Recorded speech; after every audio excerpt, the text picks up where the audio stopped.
Vamos lá, gente. Bom dia a todos. 8 horas em Brasília. Mais um encontro do nosso FNP, né? Finanças e Prática. Queria agradecer profundamente a primeira presença de todos, mais ainda a presença do Héctor Sanches, que vem conversar com a gente sobre inflação, projeção de taxa de juros.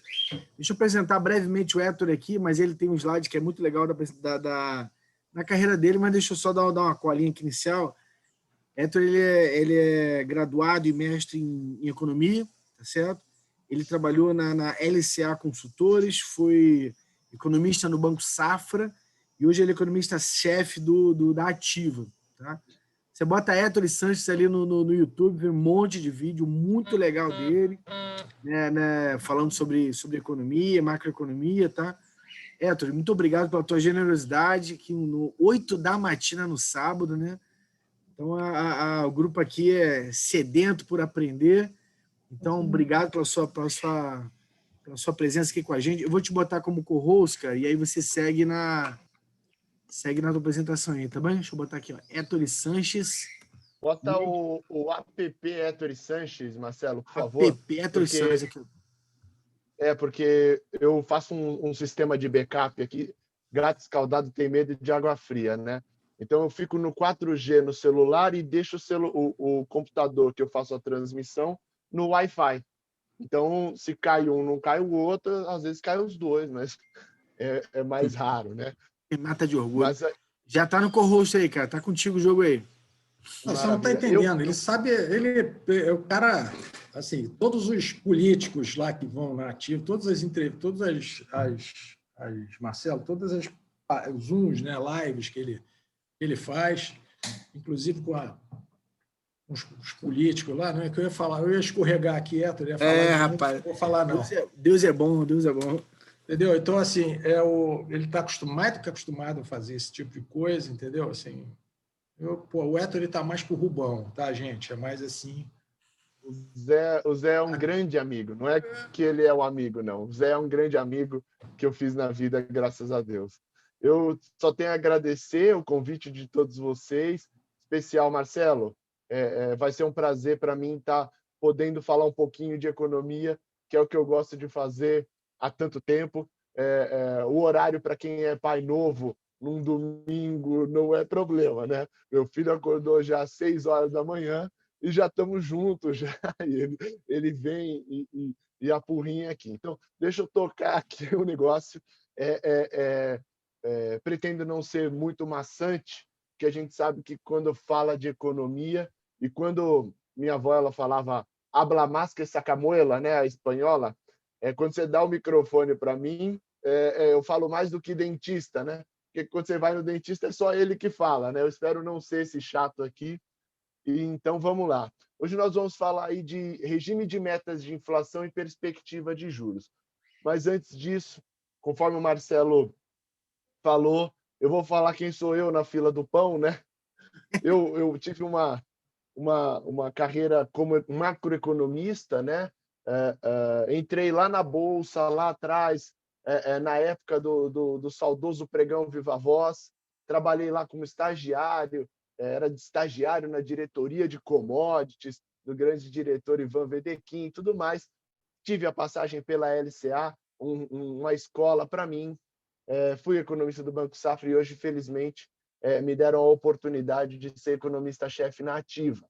Sou formado na FECAP, eu não coloco que antes da FECAP eu fiz Ciências Atuariais na FEA USP, porque não tem muito a ver, né? Apesar de ter a ver, não tem muito a ver, mas eu fiz Ciências Atuariais lá, fiz o mestrado no INSPER. Como vocês podem ver aqui na direitinha, eu tenho uma história com a inflação, né? Toda a minha carreira, a inflação, ela aqui na LCA me formei especialista em inflação, trabalhava focado nisso. No Safra, além de inflação, eu também fazia um pouco de internacional e já entrava em política monetária. Evidentemente que Carlos Caval, economista-chefe à época que estive lá, era um grande postulante de política monetária, mas a gente dava os meus pitacos ali, né? Tipo, batia um papinho, mas como vocês veem aqui, tive toda uma carreira acadêmica, pretendo fazer um doutorado tão em breve, se não fosse essa pandemia, já estaria lá, focado em inflação. Como o Marcelo disse, você joga meu nome no Google, você encontra várias vezes, vários vídeos, você me encontra abordando por diversos temas da economia. Eu, junto com um amigo, fundei o EconoWeek, né? Hoje não trabalho mais lá, não faço mais parte, não componho o corpo societário, mas o EconoWeek era um projeto que surgiu lá em 2013, a época da eleição presidencial, no início da fake news, né? Acho que a gente pode falar assim, né? No início da fake news, Aécio versus Dilma, quando as redes sociais entraram de fato nas eleições, e a gente falou, olha, gente, está tendo muita desinformação. Precisamos de um projeto de macroeconomia básica. Então, o EconoWeek é a tradução da economia na semana. Esse foi o primeiro slogan que saiu, né? E hoje, felizmente, meu amigo César Esperandio, minha amiga Yolanda Fordeloni, eles tocam o EconoWeek, mais de 80 mil inscritos, coluna fixa no UOL, e assim vai, depois de já ter passado pelo Estadão. Mas, fora isso, na carreira profissional, felizmente, temos algumas premiações. Se não fosse a equipe não teríamos essas premiações do Banco Central, mas já vou parar por aqui. Esse sou eu, espero que consiga ser menos chato, né? Porque economista é chato no final das contas. Vamos de política monetária, eu vou precisar dar um pouquinho de teoria, eu vou precisar falar um pouquinho de teoria, eu odeio teoria também, mas para que essa teoria balize o nosso pensamento na prática, né? Finanças na prática, eu venho aqui falar de macroeconomia na teoria, né? Não tem absolutamente nada a ver. Mas eu vou precisar de um pouquinho dessa teoria para que a gente possa fazer esse afunilamento, né? Eu pus a foto desse cara aqui porque ele é o berço de tudo não, mas ele foi um cara que inventou uma função, uma sentença que fala exatamente de como o Banco Central, ou pelo menos seria uma regra de como os bancos centrais deveriam guiar os seus juros nominais, visando aí, ele trouxe objetivos para os bancos centrais, né? Então, vamos começar lá atrás, no início da macroeconomia. Esse é o amaldiçoado John Maynard Keynes, né? Aqui no Brasil, amaldiçoado, né? Porque hoje em dia você falar que uma coisa é keynesiana, você está xingando alguém, né? Então, mas ele, na sua pureza lá, escreveu, iniciou a macroeconomia com a teoria geral do emprego do juro e moeda. De lá até aqui, nós tivemos a tentativa de controle de diversas variáveis para estabilizar a economia, até que aí tivemos o surgimento do Banco Central, até que o John Taylor, em 1993, publica ali em Stanford. Aliás, eu vou disponibilizar essa apresentação para quem quiser, né? Tem diversos links, quem quiser ler, quem quiser se aprofundar na teoria, fica à vontade. Tem diversos links já na apresentação. E ele traz o quê? Uma função-reação do Banco Central a fim, de fato, de guiar o juro nominal. Ou seja, eu vou descrever a equação aqui para vocês. Eu tenho I, no caso, a Selic, aqui no Brasil. Eu tenho I estrela, no caso, o juro neutro da economia. O que é juro neutro da economia? É a taxa de juro no qual nós colocamos a Selic e não temos nem aceleração da inflação e nem desaceleração. Ela está exatamente em cima da meta e o PIB está exatamente do seu potencial, em cima do seu potencial de crescimento. Isso é conhecido no longo prazo como steady state. Vocês devem saber bastante a respeito dessas variáveis de longo prazo, né? Invariavelmente, os CFOs das companhias, os CEOs da companhia falam, projeta para mim 2035. Você fala, alô? 2035? Falo, pois é. Então, ele quer a projeção de 2035. É quando tudo converge para o steady state, né? Onde todos os fatores de produção eles são variáveis, né? Nós não temos fatores fixos, né? Então, seguindo adiante, o Taylor, ele fez: a economia está estimulativa, o juro está em patamar estimulativo, a depender de um coeficiente, evidentemente, mas a depender de um desvio da inflação corrente para com a sua meta de inflação e de um desvio do PIB frente ao PIB potencial. Então, nada mais é do que eu vou subir o juro ou baixar o juro acima do zero econômico, que é o juro neutro, né? Então, eu vou tornar a economia menos estimulativa ou mais estimulativa, a depender dos desvios da inflação para com sua meta e da ociosidade da economia. É um termo que eu vou usar bastante. Esse aqui é o hiato do produto, esse aqui é a ociosidade. Essa aqui é uma fórmula, eu tenho que destacar, reducionista, né? Porque hoje nós já temos várias variações a respeito dessa regra de tempo. Algumas polêmicas a respeito disso. Antes nós tínhamos a plena discricionariedade.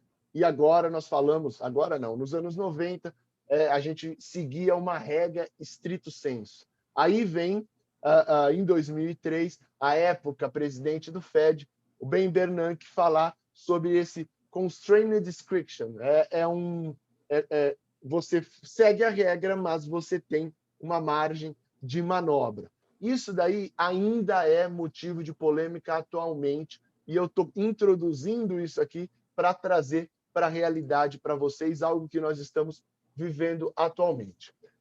E aí, o que é o regime de meta de inflação?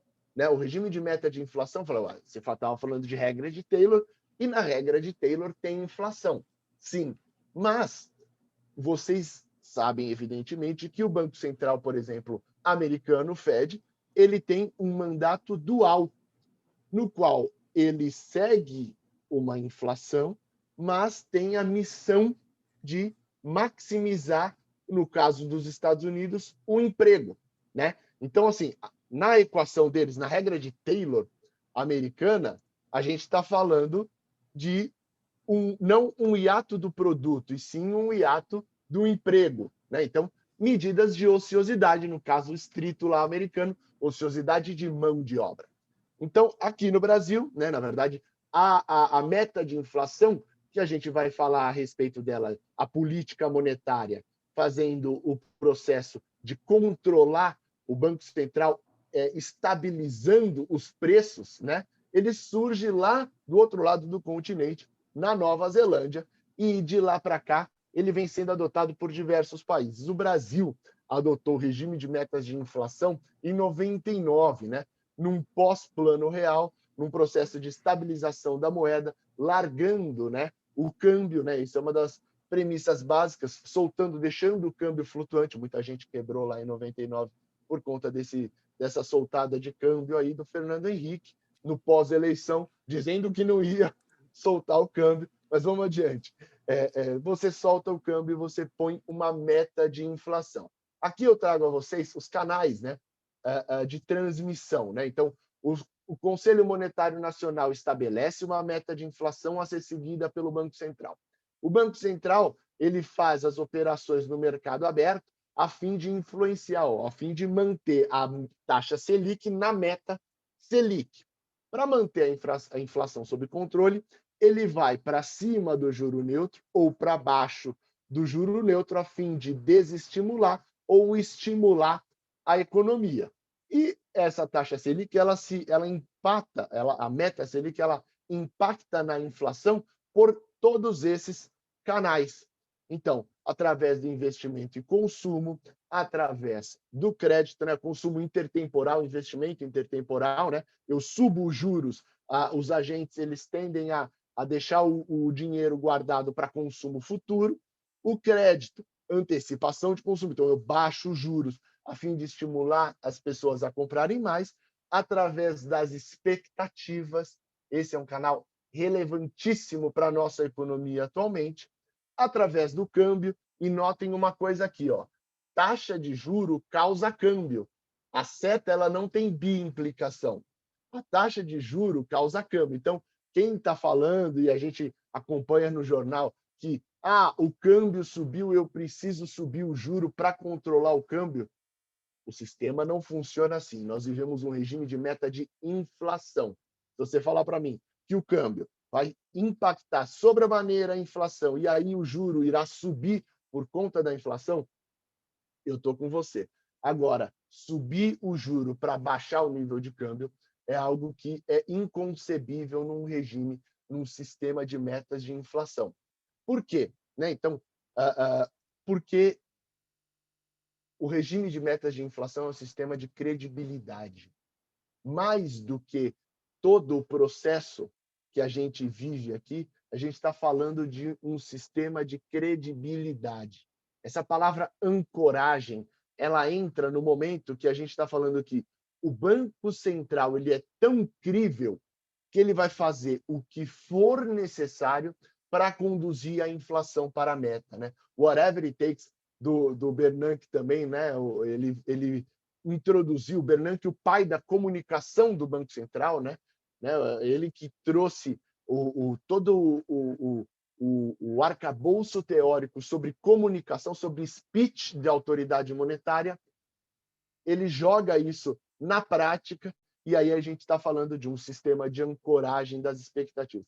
A gente, no futuro, a gente pode até conversar sobre algo que ocorre nos Estados Unidos, de que o Banco Central ele é tão incrível que quando ele diz que não vai cumprir a meta de inflação, ninguém acredita. A gente entra já, né, os Estados Unidos ele entra num paradoxo. Sorriso na minha cara, gente, é porque eu fico muito feliz em falar desse tema, não é por conta da tragédia de política monetária que vive os Estados Unidos, não, tá?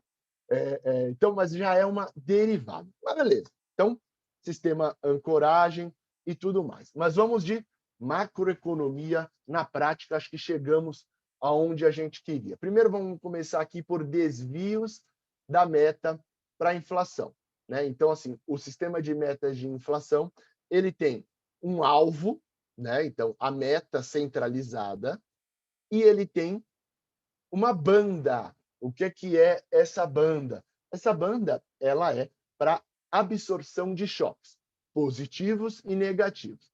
É evidente, e a gente entra num outro debate da teoria econômica, que existe uma assimetria altista para a inflação na sua banda de inflação, principalmente em países emergentes, principalmente aqui no Brasil. Aqui, ó, esse período é um período emblemático no sistema de metas de inflação do Brasil, porque observou-se uma alteração na meta implícita, né? Porque o Banco Central, na época, ele era leniente, a gente introduz termos econômicos, né? Ele aceitava que a inflação ficasse mais alta em detrimento da atividade. Qual que é o problema disso? Ocorreu, como é um sistema de credibilidade que eu falei anteriormente, ocorreu uma desancoragem da inflação. As pessoas, ao invés de falar, olha, mas no longo prazo a gente vai falar de 4,5% de meta de inflação. Eles já começaram a falar, não, o Banco Central ele não persegue 4,5%, ele persegue 5,5%. Foram anos que nós flertamos aqui com o teto da meta de inflação. Aqui nós tivemos um outlier, produto de uma manobra econômica feita pela Dilma em 2013, relacionada à energia elétrica. Então, nós tivemos um problema de energia elétrica, impeachment da Dilma, recessão econômica, e aí nós temos um Banco Central fazendo o que é necessário. Ele é marginalmente ROC com a entrada do Ilan. ROC é um termo que diz respeito a eu vou ser mais restritivo do que eu preciso para reestabelecer a credibilidade. Então, o Ilan ele foi marginalmente ROC para que fosse reestabelecida a credibilidade de que ele era avesso à inflação, de que estávamos num sistema de metas de inflação. Adiante, gente. Oi. Nossa, eu tomei um susto, gente. É importante esse movimento de voltar à ancoragem, porque senão aquele componente de expectativa ele ia começar a agir de forma negativa no controle inflacionário, correto? Perfeito, perfeitíssimo. A hora que a gente está falando de a inércia mais elevada e a expectativa mais elevada, você vai reparar que tão em breve eu vou botar um Ezinho aqui. Eu vou até antecipar, o André, que eu vou botar um Ezinho aqui, né? Que o Banco Central ele não guia a inflação. Porque se eu aumentar o juro hoje, a inflação hoje não cai. Eu não tenho poder nenhum, eu não tenho potência de política monetária nenhuma sobre a inflação. Então, o Banco Central ele guia as expectativas de inflação. E então, se eu tenho o Banco Central que guia as expectativas de inflação para cima, eu tenho um processo de desancoragem. Expectativa é muito relevante, gente. Hoje, na atualidade, nós temos o jornal, nós temos a imprensa, nós temos autoridades falando a respeito de um super risco inflacionário. O seu Ari, açougueiro, ele escuta, olha, a expectativa de inflação é para cima. O preço da Petrobras, da gasolina, é para cima. Ele pensa, ele fala, eu acho que eu vou subir antes para me proteger. A hora que ele sobe para se proteger, ele cria o processo inflacionário.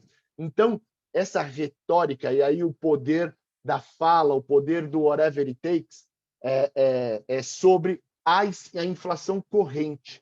As expectativas formando inflação corrente. É a profecia autorrealizável, né? Então, o papel das expectativas e da credibilidade de que o Banco Central vai fazer o que for necessário para que a inflação cumpra a sua meta é imprescindível.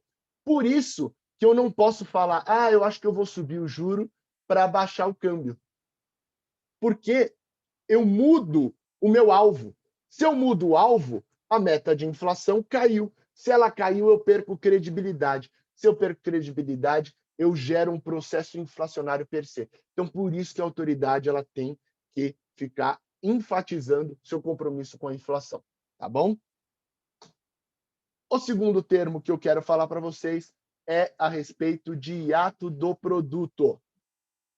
O hiato do produto ele é meio observável, né? Então, se vocês repararem aqui, ó, eu tenho um diferencial de inflação, né? Completamente observável. Eu tenho uma inflação observada e eu tenho uma meta estabelecida, né? Então, se eu tenho essa meta estabelecida, uma inflação observada, tudo isso é mais fácil de mensurar. Aqui eu tenho uma parte que é observável, mas eu tenho uma parte que é estimada, né? Que é exatamente no hiato do produto. O meu PIB aqui, eu tenho o PIB observado, tranquilidade, todo mundo sabe do PIB. Teve um boom de crescimento aqui na década de 10, né? 2010. Tivemos problemas de crescimento aqui na década de 20, um fim de PIB aqui em função da pandemia, e agora, possivelmente, nós teremos um avanço do PIB, mas eu vou falar de projeções adiante. Turi, desculpa te cortar, é só para dizer o seguinte, olha só, o que é o PIB potencial? O que é o hiato do produto? É a diferença que tem entre o PIB potencial e o PIB efetivo. Tá? O PIB potencial é o seguinte, para todo mundo aqui que trabalha em empresa, é como se estivessem trabalhando 100% de capacidade. E o PIB efetivo... não, eu sei, só para você entender o conceito. Aí o que acontece? Você tem o PIB efetivo, que é onde você está, entendeu? Então tem essa diferença que é a capacidade ociosa, e o Héctor já falou da ociosidade anteriormente, entendeu? Aí vem o primeiro desafio, gente.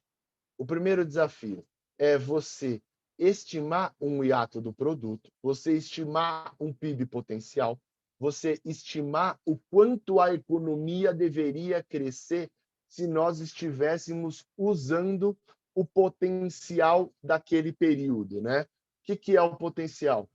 Nós temos o maquinário, não a 100%, mas o maquinário em cima de seu potencial, porque o 100% ele não chega, né? O pleno emprego ele não chega, porque a curva de oferta, conforme você vai beirando o pleno emprego, a oferta vai se afastando, né? Então nós temos uma elasticidade nesse processo. E aqui a dificuldade, o primeiro desafio de se estimar o hiato do produto em função do PIB potencial é que você não pode usar ferramentas que seriam observáveis, entre aspas, né? Então, eu não posso usar um desvio da inflação para mensurar um hiato do produto. Né? Por quê? Porque eu vou usar as duas variáveis, se elas tiverem uma integração entre elas, nós não teremos um êxito na nossa regra de Taylor, na nossa equação. Por isso, diversos métodos tentam, de maneira... Aqui eu peguei do meu amigo Braulio Borges, que escreveu os diversos métodos de hiato do produto. Ele, inclusive, tem um pessoal dele, né? Mas eles, apesar de andarem de maneira conjunta, eles têm, como vocês podem observar, um grau de diferença muito grande, né? Então, o que isso significa, né? Isso significa que, por não ser observável, você dificulta a função de determinação de juro do Banco Central. Né? Então, a gente está falando que a ociosidade da economia é 2% ou é 7%?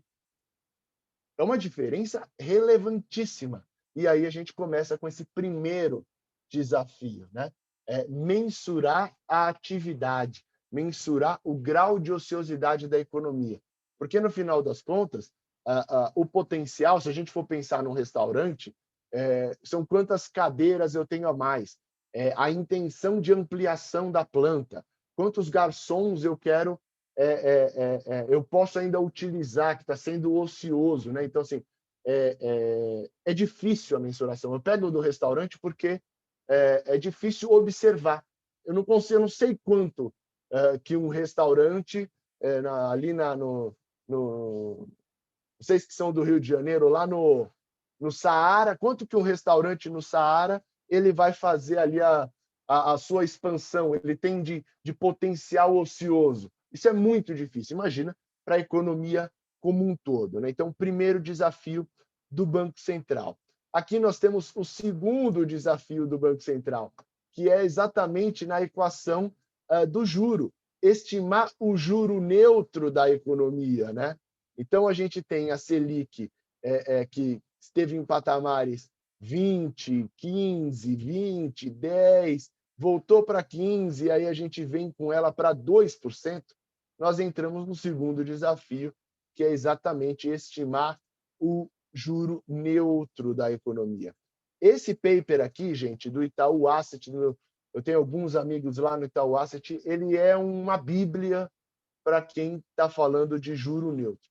Olha a lista de métodos para se estimar um juro neutro, que seria exatamente esse ponto no qual eu não teria nem aceleração e nem desaceleração da inflação, no qual eu estaria em cima do PIB. Então, diversos métodos são utilizados. Hoje em dia, nós temos uma dificuldade muito grande, no qual o juro real estaria ali em 2007 próximo a 6%. Mas o que influencia a taxa de juro neutro? Né? A taxa de juro neutro ela é influenciada, dentre diversas coisas, inclusive citação do Banco Central, pelo fiscal do país, pelo tamanho do seu estado, pela eficiência de seu gasto. Né? Então, aí que a gente entra com um processo de reforma, uma reforma previdenciária que amassa esse juro neutro. Né? Então, esse paper aqui é de 2017, né? Eu trouxe ele apenas de maneira ilustrativa, né? Mostrar como a nossa taxa de juro neutro caiu muito em função da taxa de juro neutro internacional também ter caído, não em função do fiscal. E aqui, por movimento idiosincrático, na ponta, nós temos uma queda do juro neutro doméstico por reforma estrutural. Então, a gente está falando, precisa de reforma tributária, nós precisamos de reforma administrativa, nós precisamos repensar o Estado brasileiro, a eficiência do Estado brasileiro. A gente está olhando para uma taxa de juro neutro. Né? Então, se a minha taxa de juro neutra cai, né? Hoje nós estamos com o juro abaixo, a taxa nominal abaixo da juro neutro, então o ambiente estimulativo, se a nossa taxa de juro neutro cai, a gente torna o ambiente menos estimulativo, porque ela que era constante, baseada na estrutura do país, se a gente tem uma mudança, uma quebra estrutural no país, a gente tem uma redução desse juro neutro. A gente vai deixar a economia menos estimulativa? Vai, mas por um aspecto positivo. A gente tende a deixar o juro baixo por mais tempo. Né? Então, isso é benéfico. Zé, você levantou a mão aí, parceiro? Levantei. Gente, isso aqui, assim, para finanças, isso aqui é o conceito básico que a gente usa lá do CAE e do CAD, entendeu? Onde você vai aumentando, né, à medida em que a relação dívida, que o debt equity vai subindo, que é o que está acontecendo, né, que a dívida bruta vai passar 100% do PIB, não é isso, Eta? A dívida bruta passa, você aumenta o spread. É a mesma coisa isso aqui. O princípio a relação é essa, entendeu? Então, o que está acontecendo? A gente com 120% da dívida é a mesma coisa de você ter uma dívida 120% do equity. O crédito vão te cobrar mais. É simples isso, concorda, Eta? Assim, a inferência que você pode fazer é mais ou menos essa. Não tem muito mistério, entendeu? Adiante, gente. E aí a gente vem que eu tenho que fazer alguns apontamentos antes de projetar, né? Se vocês derem uma olhada aqui, o que foi que eu fiz? Eu adicionei, conforme eu falei para vocês, aquele exinho aqui. O Banco Central tem que introduzir o conceito de defasagem de impacto de política monetária, né?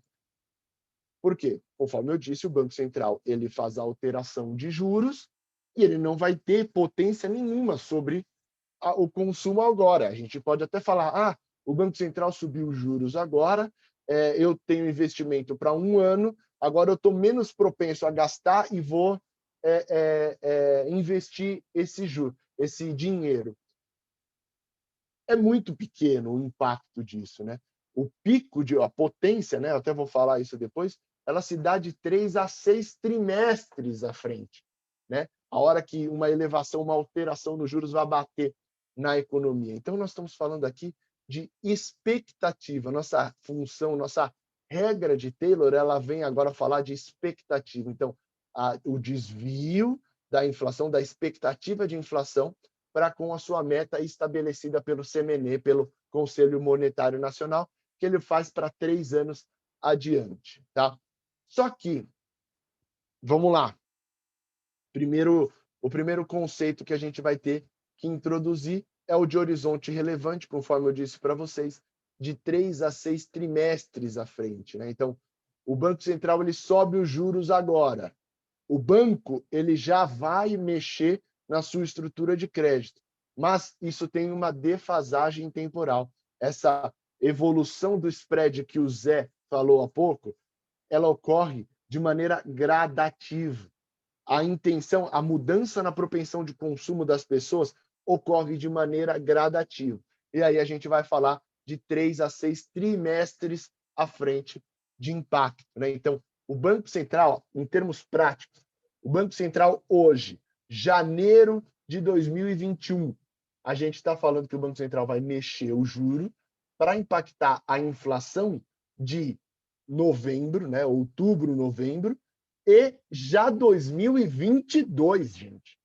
Num horizonte com um grau de imprevisibilidade gigantesco em função, principalmente, da pandemia, mas um grau de imprevisibilidade muito elevado. O segundo aspecto, antes de projetar o juro, eu tenho que falar para vocês essa transmissão do grau estimulativo mexendo nas expectativas. Eu corto aqui a inflação. Por que eu fiz questão de cortar a inflação? Tem uma brincadeira que a gente faz, que é o Banco Central subiu os juros. Vai brotar arroz na mesa do Zé Maurício? Vai nascer feijão? Não. Então, se nós estivermos vivendo um choque de alimentos, o Banco Central, se sobe os juros, ele vai ter potência apenas sobre parte da inflação. Se o Banco Central sobe os juros, o produtor ele tende a pegar menos crédito e intensificar a restrição de oferta de alimentos? Sim, mas isso no longo prazo. O líquido é negativo, mas o seu efeito primário ele não é combatível. Né? Então, isso é muito relevante. O Banco Central ele tem potência principalmente sobre serviços e bens industrializados. Então, preste atenção. O Banco Central, e aí vou trazer para hoje, vou trazer para a conjuntura atual, e eu vou explorar isso adiante. Nós tivemos um processo inflacionário no atacado, produto de duas coisas, basicamente. Agropecuário, então, o preço do boi subiu, o preço do suíno subiu, o preço do arroz subiu. O Banco Central ele sobe os juros para combater isso em seu efeito primário. E o que é que eu digo efeito primário? Se o Banco Central subir os juros, vai parecer mais saco de arroz no pão de açúcar? Não vai. Administrados. Administrados têm uma resposta inercial muito elevada, né? Então, se o Banco Central sobe os juros, ele consegue mudar a inflação do passado? Não. Então, sobra ao Banco Central serviços e bens. E aí a gente está chegando num ponto que vai me colocar em diferencial na projeção de juros das demais casas que hoje pregam uma elevação de juros. O Banco Central, se ele eleva os juros agora, ele amassa serviços e bens. Ele amassa serviços e bens, em detrimento de duas coisas que ele não pode, que ele não tem potência para fazer. Então, se vocês derem uma olhada aqui, ó, nessa decomposição do IPCA, nós tivemos a pressão desse headline aqui, desse avanço, ele se dá por alimentos, basicamente. Aqui nós tivemos uns serviços e bens puxado, mas voltou a enterrar em 2020. Então, alimento que vem pressionando, e essa inflação permanece elevada por conta de alimentos. Só um minuto, Héctor. O Héctor fala do administrado é o seguinte, aquela discussão que a gente estava tendo dos 24% do GPM. Porque vai ter muita concessão, muita coisa que vai rodar para frente.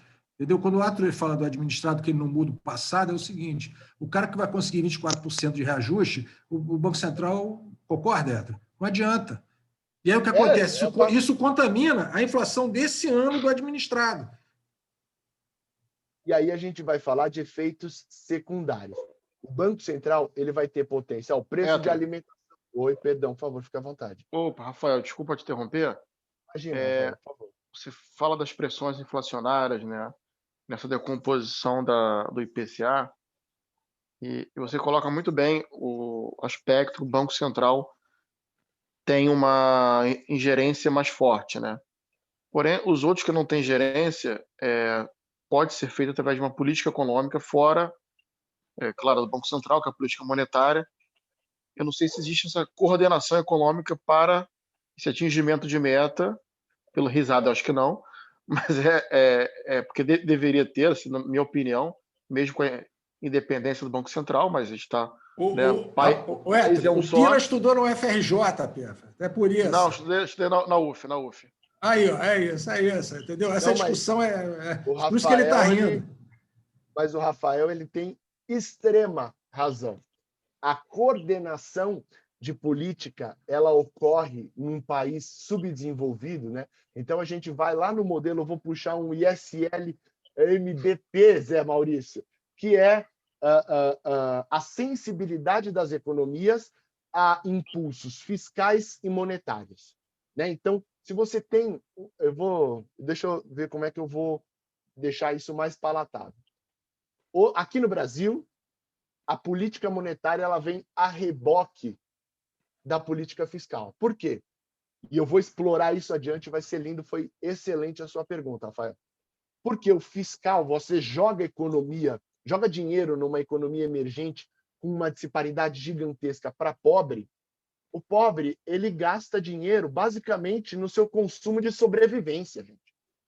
A gente está falando aqui, se me dessem mais dinheiro, talvez eu desse a entrada num carro. Não, o pobre compra comida, ele compra higiene pessoal, ele compra moradia, é teto, é uma reforma. Então, assim, a propensão dele a poupar por renda variável é muito menor do que os abastados.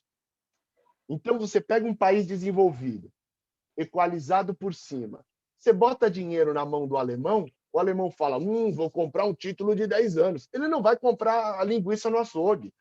ele vai vai fazer um investimento. Então, a propensão dele a consumir é muito menor. Então, o Brasil, e aí por que eu venho que a política monetária vem a reboque do fiscal?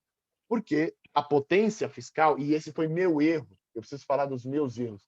Em 2020, o meu erro foi esse. Eu subestimei, bem como todo o mercado, o efeito fiscal na economia. Deixa eu ver se eu já tenho um slide aqui na sequência que seria fundamental. Não, aqui eu estou projetando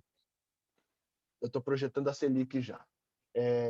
Eu errei porque eu subestimei o efeito do fiscal. Olha o que o Rafael me perguntou. A gente estava vindo com alimentação voltando. Olha o que aconteceu com a alimentação pressionado, inclusive por fiscal, inclusive por auxílio emergencial. O dinheiro na mão das pessoas que, sim, tiveram a sua restrição de renda, mas que tiveram um auxílio que, mais do que sobrepôs isso, virou sustentação de demanda de comida. Né? Então, assim, aí voltando à pergunta do Rafael para encerrar. Aqui no Brasil, aliás, no mundo todo, você deveria ter, eu erro muito, você deveria ter uma coordenação bem como no mundo. Só que o Banco Central ele é regido por uma meta de inflação, tá? Ele vai fazer uma política contraproducente se o fiscal fizer merda. Então, se nós tivermos um descalabro fiscal, nós tivermos uma expansão fiscal quando não poderia ter, eu não estou falando de 2020, gente. 2020 nós temos morte, nós temos desemprego, nós temos uma pandemia. Nunca poderemos esquecer de uma pandemia, né? A gente vai passando, as coisas vão passando, as coisas vão normalizando, a gente não liga mais a TV no Globo News e a gente perde a sensibilidade. Nós estamos vivendo uma pandemia. 2020 é 2020. A gente está falando... Oi, perdão. Disso que você está falando... O André me assusta toda vez. Não, porque 2020 o governo teve a justificativa de ser keynesiano, de fazer políticas keynesianas para sustentar a demanda agregada. E se não fizesse isso, ia morrer gente de fome. Só que agora não adianta bater. Tem que tratar do desequilíbrio fiscal, porque senão a gente vai ter um problema aí na frente. O que a gente pode conversar, André, é a respeito do tamanho, né? Fraudes. Eu tenho uma desgraçada de uma prima, se ela estiver ouvindo, é bom que ela já sabe que ela é uma desgraçada, que ela não precisava do auxílio emergencial e ela pegou. Ela nem se enquadrava no auxílio emergencial e ela pegou. Então, nós tivemos fraudes, nós tivemos um destempero, né? Só para vocês terem uma ideia do que é destempero, eu estou suportando a economia com o dinheiro das pessoas. Eu não quero tornar ninguém rica com o fiscal. Eu quero simplesmente que as pessoas não morram de fome. Legal. Bolsa Família médio, R$ 275. Auxílio emergencial médio, R$ 975. Precisava dessa injeção? Então, o que precisava? Suportar a economia. A gente precisava botar tudo isso, precisava de 850 bilhões de déficit? Aí é um outro assunto. O fato é, fizemos a injeção quando se precisou, era uma pandemia, fez, suportou, gerou poupança precaucional, tudo mais. Agora, voltamos às regras fiscais. Mas eu subestimei, e aí voltando ao Rafael, subestimei o potencial do fiscal e não pretendo cometer esse erro em 2021. Porque o fiscal vai sair. O internacional, a gente na gringa, né, o pessoal fala de fiscal cliff, o penhasco fiscal. O auxílio emergencial acabou. Mas nós vamos ter uma suplementação do Bolsa Família. Sim, mas nós vamos tirar por mês 20 bilhões de reais. 20 bilhões de reais num país que gasta, que tem uma potência grande fiscal, é muito dinheiro. Num país de 7 trilhões, a gente está falando de 0,2%, 0,3% do PIB. É muita coisa no ano, né, gente? Em termos anuais, anualizado. É muita coisa. Então, eu leio daqui a pouco a pergunta, Rodrigo, ela passou assim. Então, nós precisaríamos ter uma coordenação. O fiscal contracionista seguido de uma política monetária contracionista. um fiscal expansionista seguido de uma política monetária expansionista. Entretanto, o Banco Central ele não rege o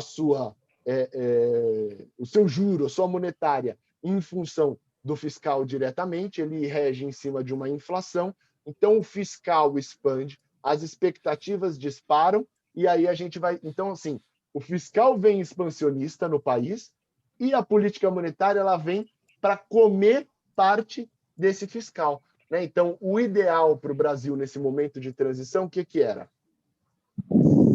Mudar... Agora eu vou entrar num economês desgraçado aqui. Zé, você me dá uma traduzida depois aí. A gente vai mudar a inclinação do balanço de pagamentos, vai aumentar a circulação, a flexibilização de bens e de serviços, né? Então, a mobilidade dos fatores de capital. Eu preciso abrir a economia, eu preciso importar e exportar mais, eu preciso que a mão de obra se aloque de maneira eficiente para que o meu monetário ele tenha um coeficiente de impacto maior do que o fiscal. Aí, a hora que o fiscal fizer merda, o monetário corrige e suprime. Por enquanto, o fiscal faz merda e o monetário não consegue ser suficiente, né? Então, a gente está falando dessa diferença, né? O ideal seria, hoje a gente está fazendo essa transição e no futuro coordenar as mãozinhas e elas ficam fazendo o Sérgio Malandro da economia aqui, o glu-glu, gente. Zé, traduz aí, eu não sei se... É o seguinte, gente, quanto maior o grau de abertura da economia, mais eficiente é a política monetária. É isso, É isso. É isso. Mais eficiente porque você tem em detrimento do fiscal. Exatamente, porque você tem um fluxo tanto de produtos, né, para equilibrar a inflação, quanto de fatores de produção, que no caso é mão de obra. Né? Mão de obra e capital também. Aí o que acontece? Nós estamos fazendo um empossamento muito grande. Nós estamos fazendo um valuation. Marcelo está pegando uma empresa do zero, né? Assim, está todo mundo na hora de fazer a empresa do zero, está todo mundo botando lá tudo, né? Contratando gente, botando custo total, né? Assim, para os mais experientes já sabem que não vai ter margem para isso, entendeu? Porque o custo da mão de obra no Brasil é absurdo, aquela discussão toda que a gente já tem. O que torna a economia brasileira muito mais... o coeficiente de elasticidade disso é muito menor, e essa relação que o Ettore está fazendo, ela necessita de um mercado de... Eu já mudei o assunto. Um mercado de trabalho mais flexível, pronto. Exatamente. Toca aí. É isso. Não, porque eu já também estou virando para o economês aqui. A gente está falando de reformas exatamente para isso, né? Então, além do benefício fiscal de mudança, e aí poder falar de juro neutro mais baixo, né? E aí o Rodrigo ele complementa aqui, o juro real longo abriu justamente por conta da precificação da preocupação fiscal, um descalabro fiscal tendo que ser amassado mais do que proporcionalmente por uma monetária, por uma mudança em juros, né? Então é exatamente isso. Eu espero ter respondido a pergunta, Rafael, e aí vou seguir adiante aqui. A gente fazer, além de fazer as reformas para quebra estrutural do gasto obrigatório, né, que é ascendente, aumentar a produtividade e viabilizar com que a monetária amasse, coma esse fiscal, para que a gente não fique exposto a ciclo político. Agora entrou um presidente que é muito restritivo. Não, agora entrou um presidente que é muito expansionista. E a gente fica suscetível, a gente diminui a previsibilidade do país por essas oscilações políticas, tá, gente? Ettore, por favor. Desculpa se eu vou simplificar muito, mas eu André. acho que talvez ajude, mas me perdoe a simplificação. Imagina, pelo amor. As pessoas pensam no fiscal de uma forma muito esotérica, vamos dizer assim, uma coisa quase que uma fumaça que existe aí, que não se... Pensem no fiscal como condomínio do prédio. Tá certo? Se começar a subir muito o custo, o condomínio fica muito caro, aí vai aquela reunião que todo mundo briga e tal, não sei o quê, aí, pô, não, tem que diminuir o número de porteiro, tem que diminuir a quantidade de lâmpada acesa no corredor do prédio, tem que deixar um elevador desligado, o que pode fazer, entendeu? O fiscal é isso, gente, é o condomínio. O condomínio Brasil, só que não é uma taxa de condomínio que você paga, é o imposto que você está pagando. Não só da renda que você ganha, mas do tudo que você vai lá comprar de produtos e serviços. E Lauri, olha só para lembrar o seguinte, desse processo aí, tem o cara que o condomínio fica caro, ele para de pagar o condomínio, né? Você não consegue tirar o cara do apartamento. Então é o seguinte, esse percentual rateado por todo mundo, que é justamente a questão do imposto, né? Da fraude, que nego não paga imposto, e aí o que acontece? Como o custo continua o mesmo, gente, você tem que ratear o custo por todo mundo. É a mesma coisa do condomínio, que o condomínio fica tão caro que o cara não consegue mais pagar, só que você não consegue tirar o cara de lá. E aí tem que ratear esse custo por todo mundo. É a mesma coisa da sonegação fiscal, entendeu? Perfeito. E aí, gente, a gente vai voltar para a nossa regra de Taylor, né? Deixa eu só botar aqui de volta para vocês para a gente retomar o raciocínio. Nós temos a economia estimulativa, né? Hiato do juro, né?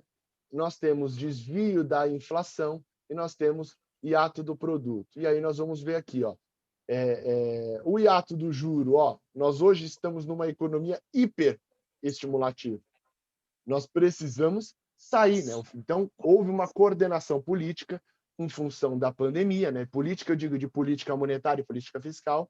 Houve uma coordenação, o fiscal expandiu e o monetário expandiu. Então, nós precisamos dessa expansão. Afinal de contas, né, a hora que a gente dá uma olhada, olha a ociosidade do Brasil, gente. Nós estávamos em caráter positivo há pouco, nós enterramos o Brasil por uma ociosidade de 6%. De 6%. E aí, olha o que a gente vê a inflação fazendo. Ela cede, oscila abaixo de sua meta e dá uma explosão. Fala, o que diabo é isso? Né? Então, nós temos uma explosão da inflação aqui para cima da meta, algo que não se via há 30 trimestres. E aí todo mundo vai falar, é por conta desse estímulo monetário. Eu estou olhando a equação aqui, é por conta desse estímulo, dessa integral aqui de expansão monetária, eu preciso fechar isso para que isso aqui volte. Qual que é o problema, gente? O problema é que a realidade é um pouquinho diferente. Eu traço nesse slide 8 cenários para a gente falar de inflação. 1, 2, 3, 4, 8. Gostaram da minha contagem? Eu sou bem paciente para contar até 8. 1, 2, 3, 8. Nós temos nesse primeiro cenário uma elevação de juros já aqui na reunião de março. Ele se eleva até 6%. 6% é exatamente o juro neutro estimado de acordo com o meu método, né? Eu fiz todos os testes, eu tenho um juro neutro, tenho um PIB potencial, o nosso PIB potencial é 2,5%, nós temos um juro neutro a 6%, então todas essas estimativas eu fiz para que eu pudesse traçar esses cenários. Então vamos lá, se eu começo a subir o juro ao passo de 50 pontos agora na reunião de março, vou até 6% na primeira reunião de janeiro de 2022. O que é que eu tenho de inflação? De acordo com o meu modelo, eu tenho 2,96 para 2022. Ô, Héctor, por que você não está falando da inflação de 21? Porque 22 hoje é o horizonte relevante para o Banco Central. Hoje, o que eu estou falando para vocês? A política monetária não afeta mais 2021. Vocês têm noção disso? Se a gente está em janeiro... Oi? Héctor, bom dia, perdão. Tudo bem? Meu nome é Thales. Para 2021, então, Inês está morta, né? Tudo que era para ter sido feito, foi feito e não tem mais o que fazer? Nos sensíveis à política monetária, sim. Aí a gente vai começar a falar de tributação, a gente vai começar a falar de impactos fiscais, né? eu não diria que nem está morta, mas uma parte dela já teve falência, sim, cara. Está em coma, então. Isso, tá? Não, Já... o Thales, o que ele diz, assim, que quando você fala, o que ele fala é o seguinte, cara, assim, não tem capacidade de reação do Banco Central, entendeu? Aquela pergunta do Pina sobre os impactos, entendeu? O Banco Central não consegue mais. Ele botar o juro a 20% amanhã não vai impactar 2021. É isso que ele está querendo dizer, entendeu? E o Rubens, ele faz uma contribuição maravilhosa aqui, Thales. Ele fala, acho complicado imaginar essa subida de juro em véspera de eleição. Rubens, a gente introduz uma variável de credibilidade, de ausência de autonomia com o ciclo eleitoral que é muito prejudicial para o Banco Central, né? Então, assim, eu não vou ter argumento para te falar, não, o Banco Central é completamente autônomo, porque, de maneira análoga, eu vou estar fazendo ilações, no caso, pró-Banco Central. Mas eu não sei, né? Eu vou acreditando que o Banco Central ele tem uma condução de política monetária autônoma a fim de conduzir a inflação para a sua meta. Mas esse seu argumento, de fato, a gente vai ter que falar, olha, não vai subir porque é o ciclo eleitoral. Falar, mas se o Banco Central não tem autonomia para fazer a sua condução de política monetária, nós perdemos credibilidade, né? E se perde credibilidade, desancora a inflação. E aí a gente vai ficar só no mental aqui, né? Mas, de fato, eu não consigo rechaçar a sua hipótese sobremaneira, tá? Mas o que eu tenho aqui são cenários, eu tenho regras, né? E no meu cenário 1 eu tenho uma condução mais rock da economia, que vai me botar a inflação de 2022 a 2,96. Héctor, qual a meta de 2022? 3,5. Opa! Ele não vai cumprir a meta de inflação. O que é que significa o Banco Central deixar a inflação abaixo da meta de inflação? Significa que ele deixou de consumir hiato do produto, ele deixou de estimular a atividade para manter a inflação para baixo. Héctor, quando você fala da inflação a 2,96, você está falando ali, qual o índice? É o IPCA. O Banco Central ele tem a meta sobre o IPCA, né? O headline do IPCA. O Fed nos Estados Unidos tem MED sobre core do PCI, né? Então é o núcleo de inflação que, em tese, eu vou mostrar para vocês no próximo slide. Era o que devia ocorrer no Brasil. E aí vem uma segunda crítica, final de período, né? Por que final de período se a gente está vivendo? Por que ano contábil se a gente está vivendo o dia a dia? Cada dia que passa, a inflação consome. Tudo bem a inflação subir para 25% e no final do ano terminar a 2%, 3,5% na meta? Tudo bem? O hiato, a integral de consumo, de restrição de consumo que nós tivemos, ela é grande. Então, deveria ser mediante a uma média móvel, deveria ser... Tá gelado. Deveria, acho que ficou aberto aí. O Rafael, o microfone quer falar? Ou não, desculpa. Imagina. Então, as críticas à política monetária. Então, a gente está falando de um IPCA entregando graus de ociosidade que poderiam ser consumidos pelo Banco Central. E aí vocês vêm andando, ó, segundo cenário, 2,97. Terceiro cenário, 3,24. Que terceiro cenário é esse? É o cenário Greenspan.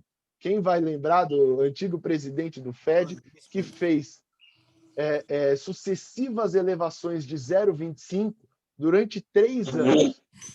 Esse é um cenário Greenspan, que, para economias desenvolvidas, parece algo muito prudente. Para o Brasil, é uma draga. Por quê? É um pace de 25, no qual o Brasil ele não acelera a atividade, não contrai a atividade, parece que não tomou uma decisão, ele vai fazendo ajustes marginais e você conduz uma inflação para próximo da meta.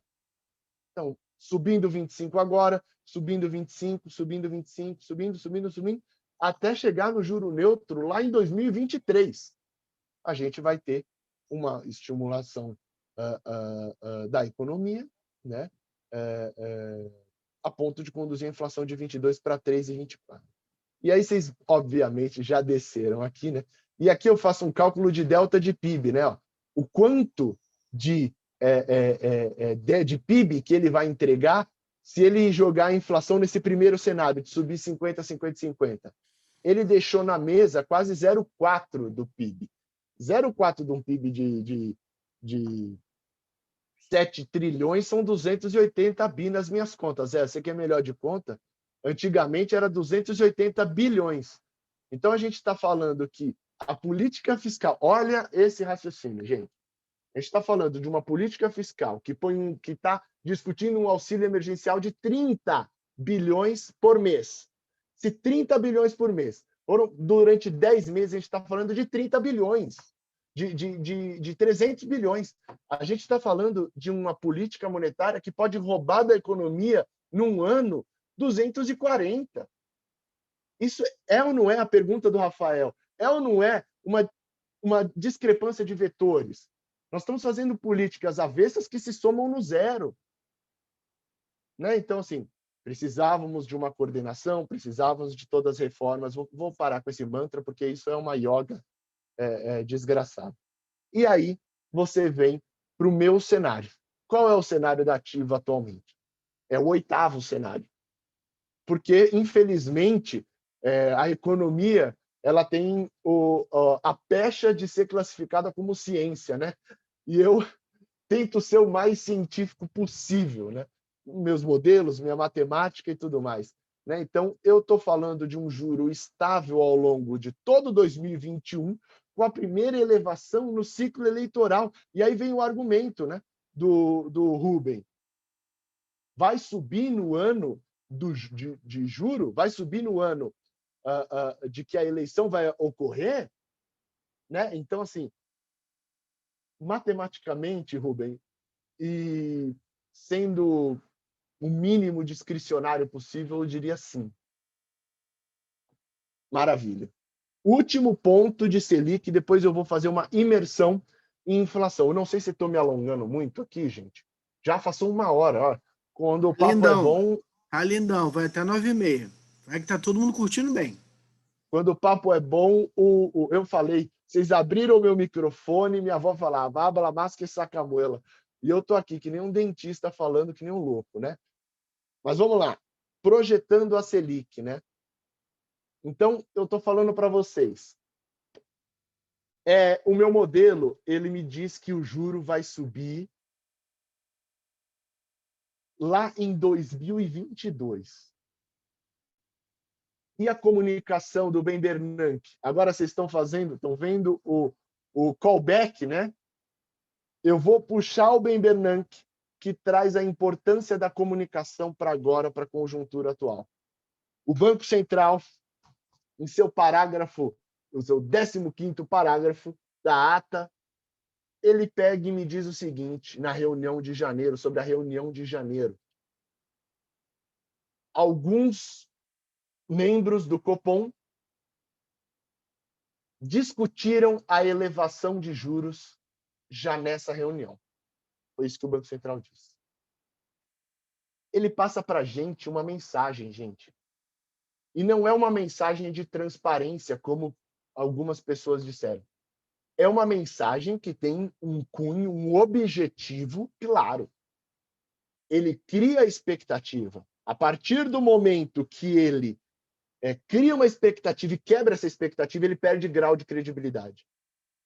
Então, o Banco Central ele tem que executar o que ele diz que... mas ele já chancelou a alta para março? Não, ele não chancelou a alta para março. Isso me permite dizer e avaliar que a realidade vai se impor. Né? É até presunçoso falar que... Perdão, só me dá claro, 10 segundos. É presunçoso eu falar que a realidade que eu enxergo vai se impor perante ao Banco Central. Mas o ano passado eu cometi um erro. Felizmente, as pessoas falaram, é a primeira vez que eu vejo um economista falando que cometeu um erro. Ano passado eu cometi um erro. Eu subestimei a potência do Banco Central, do fiscal.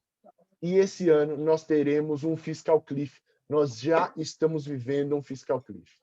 Em março, os dados da atividade vão revelar uma ociosidade gigantesca. E eu pensei esse termo revelar precisamente. Por quê? Nós hoje temos algo que é artificial. Nós temos um fiscal insustentável no longo prazo, nós temos um auxílio emergencial que vai sair, não tem alternativa, nós temos um desemprego que tem uma força de trabalho completamente subestimada, uma subutilização da mão de obra de 30%, né? Então, 30% da mão de obra brasileira ela é subutilizada. Nós temos o desemprego só de 14%. Legal. Nós temos o desalentado forçado. Se a ativa, Deus me livre, me demite, eu não vou sair de casa para procurar emprego, gente. Eu tenho comorbidade, eu morro. Se eu pego uma doença dessa, vai precisar de um caixão de 35 alças, né? Porque eu também tenho 2 metros, 150 quilos. Eu não posso sair de casa. Então, eu sou jogado forçadamente no desalento. Então, muitas pessoas que têm comorbidade e não saíram ainda para procurar seus empregos, elas estão estatisticamente no desalento, como desalentadas, fora da força de trabalho, e não podem procurar. Por não poder procurar emprego, não querer, né? Porque nós temos restrições de mobilidade, doença e tudo mais, não estão considerados na estatística de emprego. A hora que a vacinação começa, essa pessoa vai procurar emprego. E a força de trabalho se amplia e o desemprego se revela. Essa subutilização da mão de obra aí de 30% se revela. Não vão ser 30%, evidentemente. Eu estou projetando aqui alguma coisa ao redor de 16%, 17% como pico ainda esse ano, mas por revelação, evidentemente, de algo que a gente já vive, e o auxílio emergencial saindo. Então, eu vejo a realidade se impondo.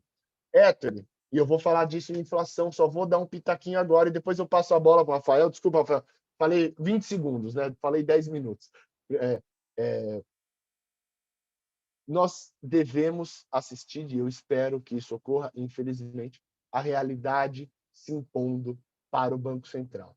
Então, a reunião de março, em 18 de março, ela tem dados de atividade que são até fevereiro. Nós estamos vendo pico de pandemia, pico de mortes aqui no Brasil, uma vacinação morosa, e isso não caminha. Então, eu tenho dificuldade de ver essa célere recuperação do Brasil. E aí a gente vai falar de PIB, a gente vai falar de desemprego mais adiante. Rafael, por favor, fique à vontade. Oi, Héctor. Em relação a esses modelos, 8 modelos, somente em um, que é o cenário 3, você considera que nós vamos fechar o ano 2022 com uma Selic a 5,75. Todos os demais são 6%. E a gente tem essas inflações embaixo, a inflação nominal, variação... Headline de inflação. Tá bom. É porque, assim, agora uma percepção, né? Você é um dos principais do mercado, junto com outras instituições. Você fala muito na questão da comunicação, né? Da credibilidade. E a reputação é importantíssimo também da autoridade monetária. Diferente do governo, e sem querer fazer avaliação político-partidária, mas o Roberto Campos Neto é muito mais discreto, né? Ele tem um perfil muito mais técnico. Qual a percepção do mercado sobre essa atuação dele? O Roberto Campos ele é um excelente técnico. Os diretores que compõem o board eles são altamente qualificados, são professores, eu, inclusive, tive aula com Fábio Kanchuk, diretor de economia. São pessoas com passagens internacionais, né? São pessoas com para você ter uma ideia, a Fernanda Necchio, ela veio do Fed para o Brasil. Né? Então, a gente está falando de pessoas com dão aula em universidade americana. Né? Para vocês terem uma ideia, o Fábio hoje ele mora em Boston.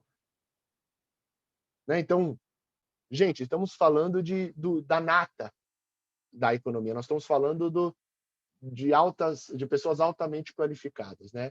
E evidentemente o RCN sendo bem relevante perante a toda a academia. E aí é exatamente esse o meu ponto.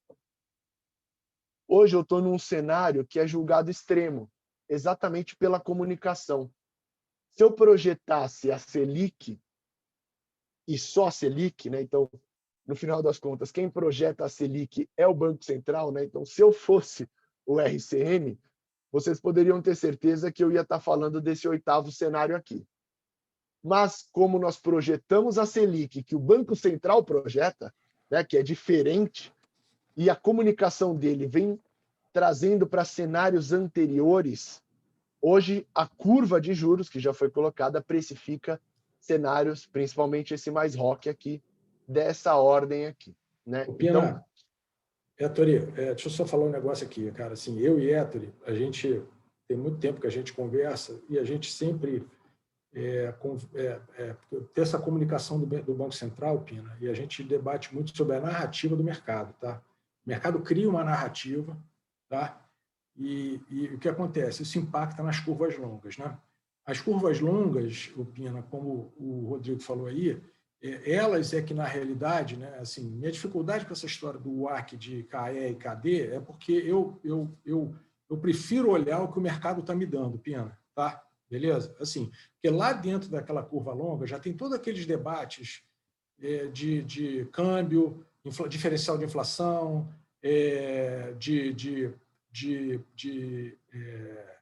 de risco Brasil, entendeu? Quando eu olho para ali, eu consigo ver tudo aquilo dentro da curva longa dos juros, entendeu? Então é o seguinte, né? Assim,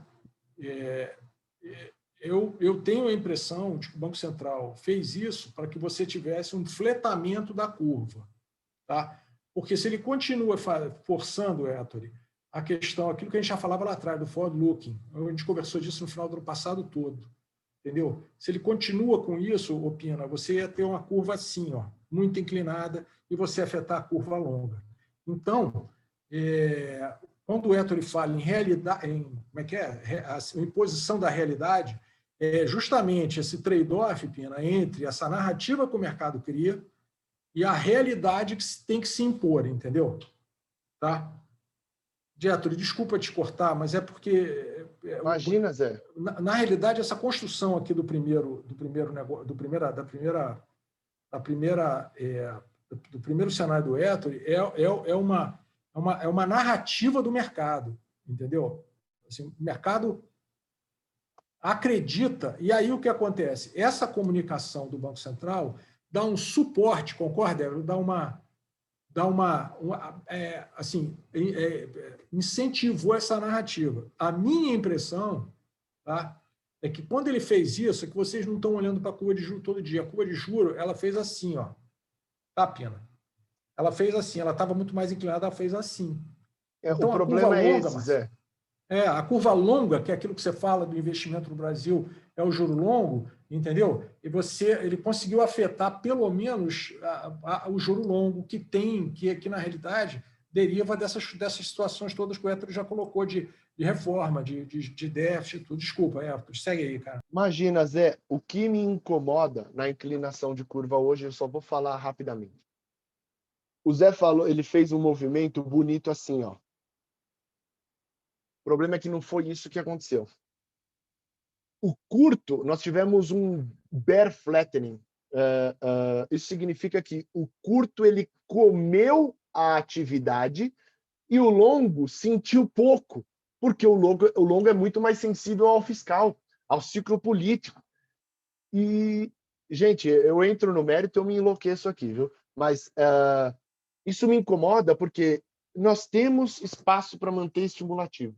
Só que aí o Banco Central, se ele sobe o juro agora, em junho, em agosto, com o desemprego avançando, como é que ele vai continuar sendo restritivo? Aí começam a surgir aqueles cenários esquizofrênicos que o Banco Central ele sobe 3 vezes 50, aí ele para. Aí ele vai justificar dizendo, estava muito estimulativo. A gente viu o grau de incerteza perante ao juro neutro estimado, perante ao hiato, ao PIB potencial estimado. Né? Então, assim, de fato, é uma remoção de estimulação, de quão estimulativo está a economia,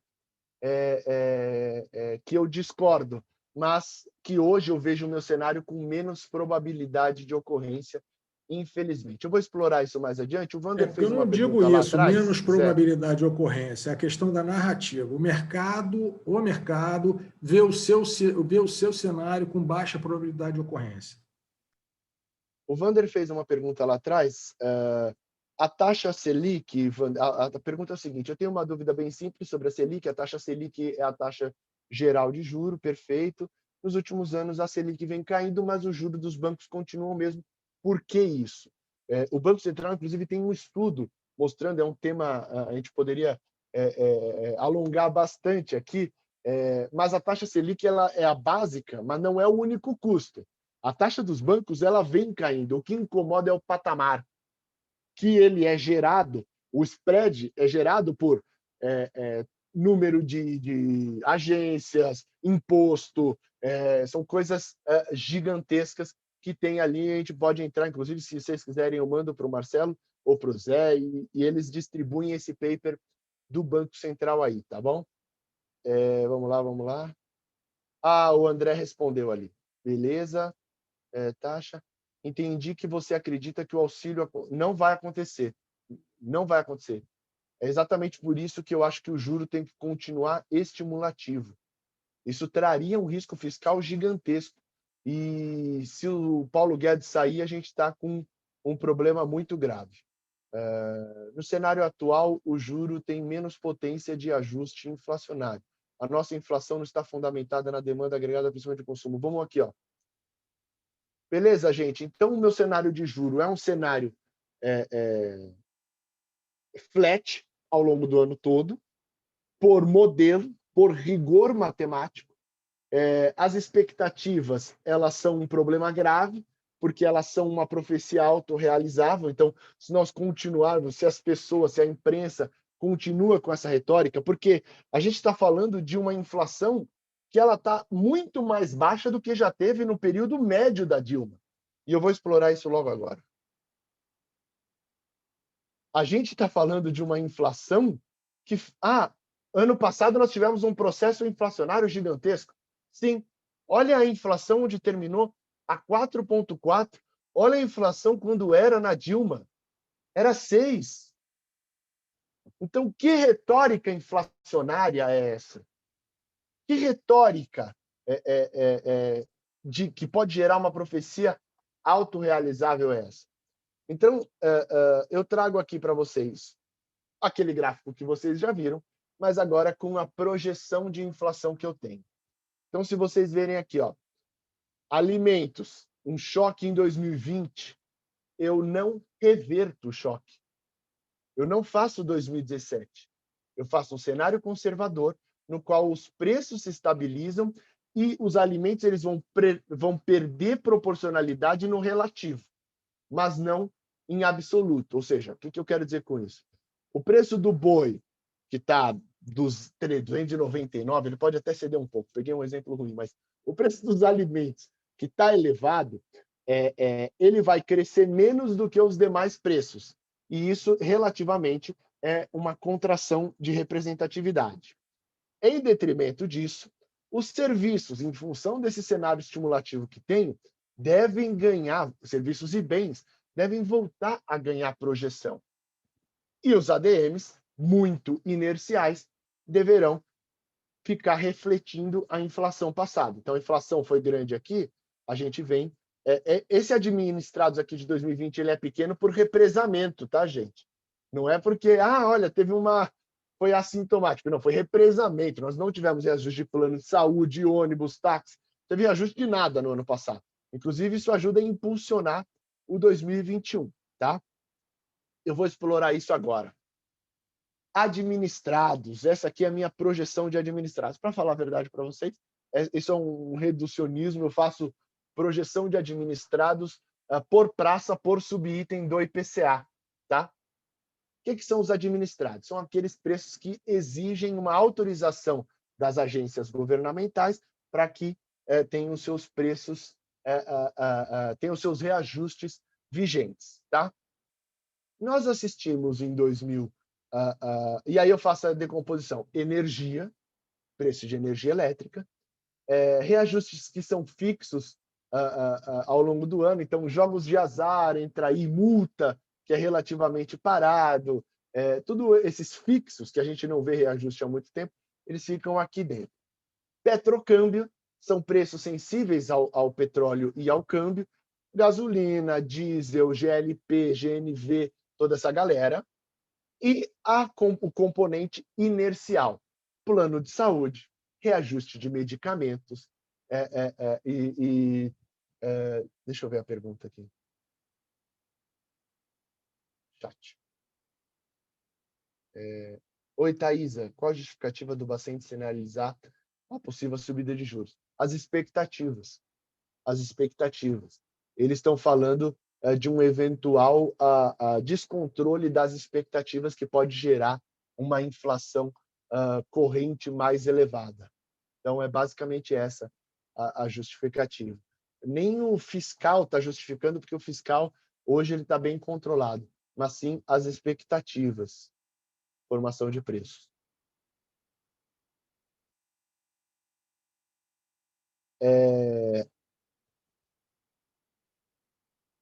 Eu estava no inercial.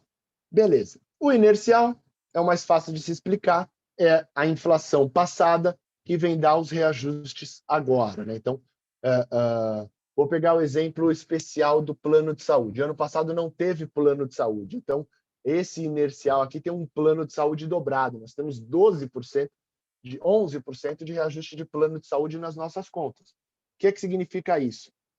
Um 0,64 mensal que eles tinham no ano passado, mais um 0,40 que vai ser dado agora em maio, aniversário dos reajustes, compondo esse 11% anual. Então, nós temos represamento aqui nesse inercial, mas tudo isso refletindo a inflação do ano anterior. Né? Petrocâmbio, nós temos aqui, no ano passado nós tivemos um preço de petróleo médio baixo, apesar da derrocada no final do ano, nós tivemos um preço médio baixo. Esse ano nós deveremos frequentar preços médios mais elevados, né? Tanto na gasolina quanto no diesel. Quem consome um pouco é o câmbio, cuja projeção aqui é de apreciação para 4,70. No futuro, gente, a gente pode fazer um especial câmbio, mas eu vou dar uma passadinha no câmbio aqui. 2 vetores. O que é que aconteceu de 2019 para 2020? Aliás, bota 2017, 18, 19 e 20.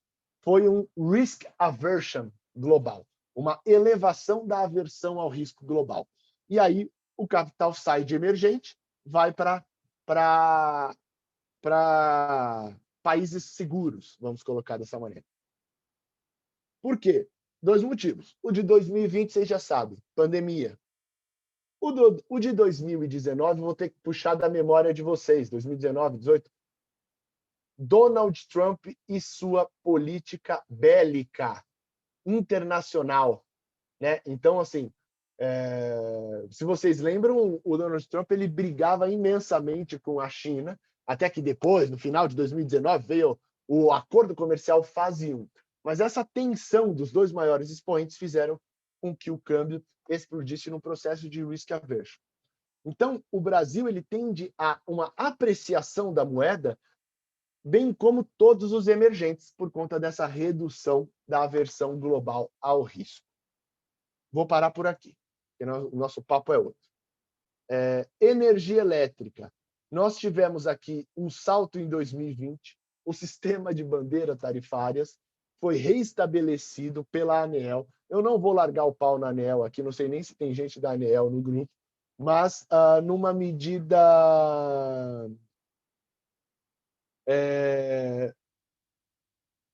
não antecipada, né? E aí botou a bandeira lá em vermelha 2 em dezembro. A tendência da bandeira é cair. Os dezembros geralmente terminam em bandeira verde ou amarela. Isso gera um potencial anual negativo, fazendo com que nós tenhamos essa barrinha de energia no vermelho. Mas no ano seguinte ela volta para o seu patamar normal, reajustes da ordem de 3% a 4%. Tá? E assim eu encerro administrados. Gente, vou seguir adiante. Olha o bicho-papão chegando aqui. Alimentação. Pois é, alimentação é um bicho-papão. Aqui eu tenho a relação do atacado com o varejo. Alimentação no domicílio é o subitem de alimentação no IPCA. E o meu modelo, ele contempla o IPA agropecuário, né? Contempla diesel para frete e inércia do departamento de alimentação. Estão chegando algumas perguntas de câmbio. Eu volto assim que eu acabar esse slide, gente. Se vocês derem uma olhada, nós tivemos um choque de alimentos. Temos a devolução disso, de acordo com os nossos modelos. Então, o IPA Agro, que tinha subido 10, subiu 20, subiu 50. Então, nós estamos falando de um patamar de preços elevadíssimo. Ah, Héctor, e você acha que vai ter a reversão disso simplesmente pela reversão à média? Não, gente. O ciclo agropecuário ele acontece assim. O produtor ele começa a ganhar, porque nós estamos tendo, inclusive, super safra. Então, super safra com super preço, super renda, né? E aí ele expande a sua área de, além de comprar, de renovar a frota de Hilux, ele expande a área de produção e aí, consequentemente, a oferta de produtos se amplia com a normalização na demanda, com uma ausência de auxílio emergencial, com uma ausência de demanda chinesa que recompõe seu rebanho de carnes lá, você tem uma volta à normalidade dos preços, com uma breve deflação encomendada em 2022. O que não se reflete no preço de alimentação, evidentemente, por conta desse diferencial que o modelo tem para com relação ao preço de alimentos, tá? Então, esses são os meus modelos. O diesel, a gente já falou sobre ele no petrocâmbio aqui em cima, de ADM, né, gente? Opa, fui demais. No petrocâmbio aqui, né? Então, o petrocâmbio que avança tende a cair no ano seguinte, e o diesel, em especial, ele tem um tratamento diferenciado por conta desse papo de greve dos caminhoneiros, né? Então, nós estamos dessa maneira. Temos 5 mensagens aqui, deixa eu ver. O carry trade acabou também. Alexandre Keller, meu amigo Alexandre Keller, carry trade é a pior falácia que eu já ouvi na minha vida. Eu odeio carry trade, tá? Porque se você pegar uma estrutura de juros com 2, 3 anos à frente, o Brasil ele tem um juro que é simplesmente avassalador sobre seus pares, né?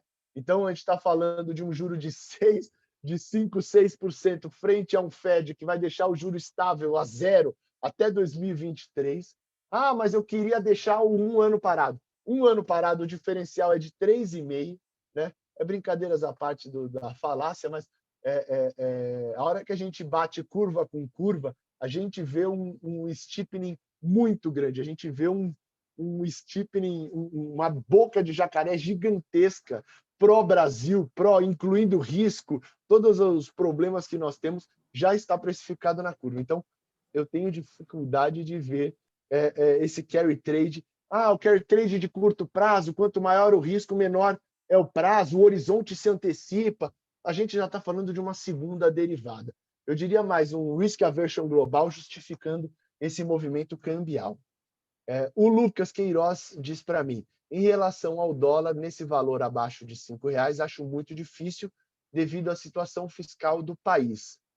Cenário exterior, temos que ver a relação do Joe Biden com o Brasil. Dólar futuro no ano passado bateu quase R$6. Lucas, você tem razão, bateu quase R$6. Zé Maurício trabalhava comigo. E o que eu apanhei quando falei que o dólar ia bater 5,20, e graças a Deus ele foi a 5,20 não foi brincadeira. Clientes institucionais, todo mundo falando, Ettore, você é louco. Ele ia voltar simplesmente pela redução ao risco. A gente tem que ver o motivo da perenidade do porquê subiu. O fiscal brasileiro é pior. Isso está no preço. O 4,70 de apreciação é porque o México, a Rússia, o Chile, a Colômbia, a Indonésia, os pares brasileiros, eles estão a 3. Então, eu já considero esse ato fiscal nesse processo de apreciação. Se o Brasil não tivesse essa explosão de dívida, eu vou explorar à frente, nós teríamos um potencial de apreciação muito maior. Mas, pandemia, fizemos o que fizemos. Só para complementar, outro dia alguém botou, não sei se foi o Rodrigo, alguém botou a questão da variação da moeda, né? Foi o pior ano de 2020 e está sendo de 2021. É isso que o Ettore está dizendo. No relativo, é porque uma coisa que eu fazia na ativa desde que eu comecei a fazer o escolar, que era colocar o câmbio em relação aos seus pares, né? Porque esse diferencial é justamente essa questão essa questão fiscal que o Ettore coloca, entendeu? Então, assim, cara, tem muita coisa nesse 5,50 aí, gente. É muita coisa, cara. Muita coisa. Olha, gente, eu excedi meu tempo. Eu vou responder as perguntas no final. Eu só tenho mais um slide, gente. Esse aí eu acho que vai responder muita coisa. Me desculpem aí o excesso, tá? E aí nós temos aqui os Ettore, sensíveis... fica tranquilo, cara. Ettore, não tem ninguém com pressa. A única pessoa que falou que ia ter que sair já avisou que não conseguiu sair. Então, meu irmão, relaxa. Tem alguém com compromisso aqui?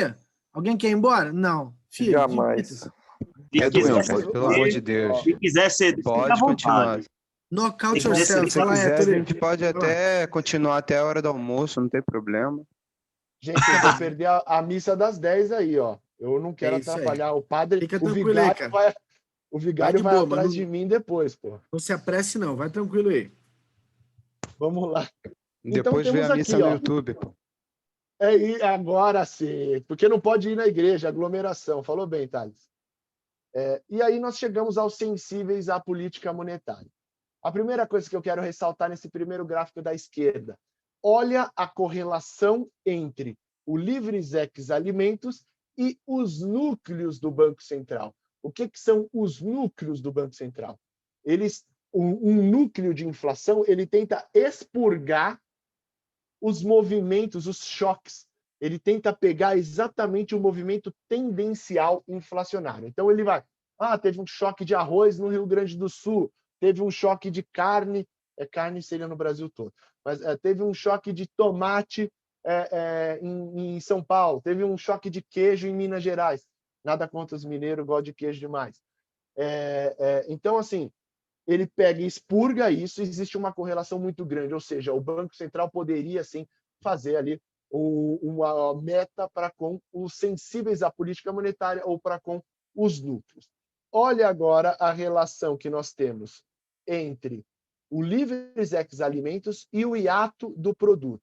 Nós temos uma ociosidade aumentando, né? Aquele hiato do produto que eu comecei falando lá na regra de Taylor. A ociosidade aumentou, o nível dos sensíveis à política monetária mudou de patamar. Então, hiato enterrou, sensíveis à política monetária mudou de patamar.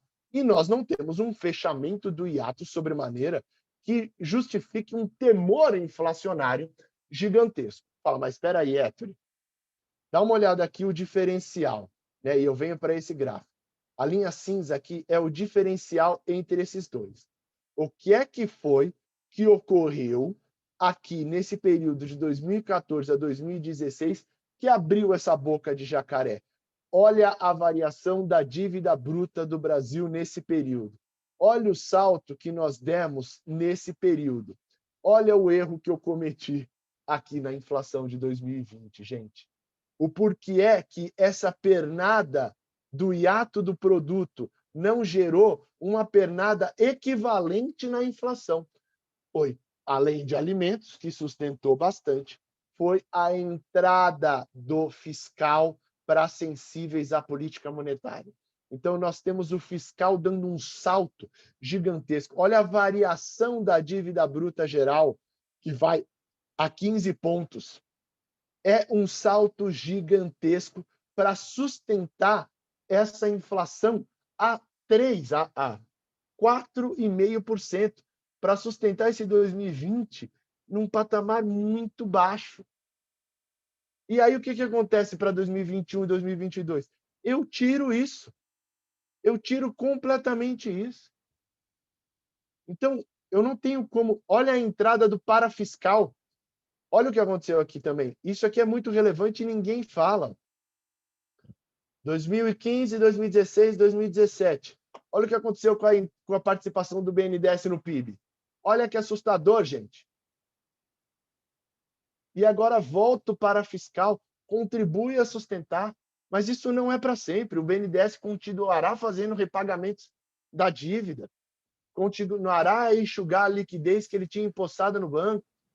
Né? Então, assim, mais uma vez, nós temos, evidentemente, a sensibilidade ao hiato. Né? Então, Hétero, por que você não pôs o hiato da política monetária? Porque eu pus os canais aqui, né, gente?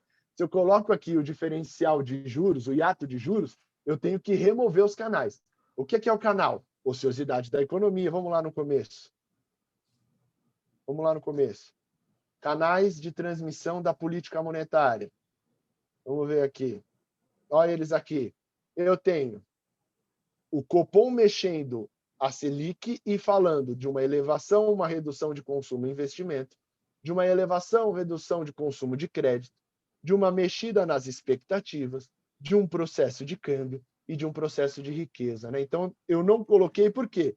Eu estou falando de o Banco Central mexendo no hiato do produto, mexendo no crédito. Ó, aqui é o potencial do crédito, de avanço do crédito. É que, com frente às oscilações do fiscal, o crédito parece que cresceu pouco, né? Mas cresceu bastante. Nós temos a entrada do fiscal, então tudo isso acaba sintetizando os canais de transmissão da política monetária para com a inflação, gente. Héctor, deixa eu falar um negócio aqui, porque é o seguinte, o Héctor, vamos lá, isso é um debate que a gente tem há muito tempo. Né? O Héctor, acho que o Marcelo e os outros matemáticos aqui, não sei se o Gilberto Gil está aí, o Héctor é um cientista.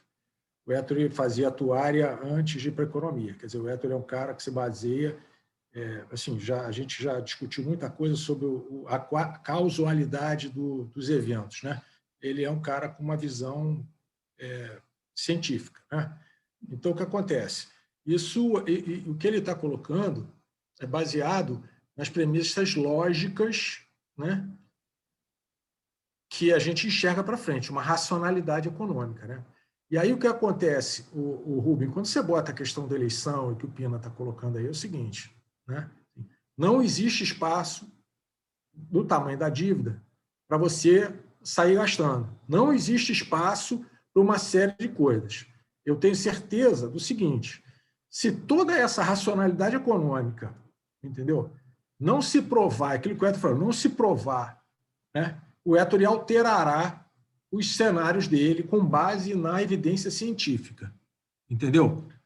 Isso é que eu quero... Quer dizer, uma coisa por que eu estou falando isso? A questão científica e a questão do que a gente fica aí falando, né? São 200 milhões de economistas agora, e fica todo mundo falando que vai acontecer isso, vai acontecer aquilo, que o governo não vai deixar, né? O governo não pode deixar o pobre sem dinheiro.